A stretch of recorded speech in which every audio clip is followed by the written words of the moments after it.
I'm Dr. Shaw. I'm going to talk about today the 10 most common mistakes, and the topic for today's auto injury mistake that people make is that when they have their injury and the ambulance shows up at the site of the injury, they choose not to take the ambulance to the hospital. Now, some people do this; they don't want to take the expense. Some will say, "Well, I don't feel so bad right now." And the truth is, you might not feel that bad right now. You'll probably feel really bad a half an hour from now, or a couple of hours from now, and certainly by the next morning. There's a number of reasons why people choose not to take the ambulance to the hospital. I can tell you that it's a very important thing to do for a number of reasons. From a clinical perspective, there are injuries which oftentimes go undiagnosed or unrealized right away. You can have a slow leak brain injury, which is like an aneurysm type of injury, where your brain has a slow blood vessel leaking in there, and 3 days later you die. You can have minor and undetected injuries, which you don't appreciate right away.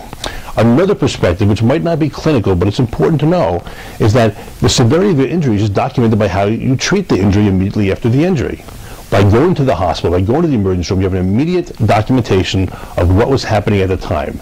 It's something your lawyer could use to help document the severity of the injury and why it required going to the hospital. And also, it'll give a baseline of information. It might be radiographic information or just clinical information from the emergency room physician that your treating chiropractor could use immediately to make an assessment of what your status might be for the future.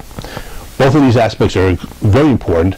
Not going to the hospital by ambulance, if it's available to you and if it's necessary, is a big mistake. Give us a call. We'll be happy to help you with your injuries.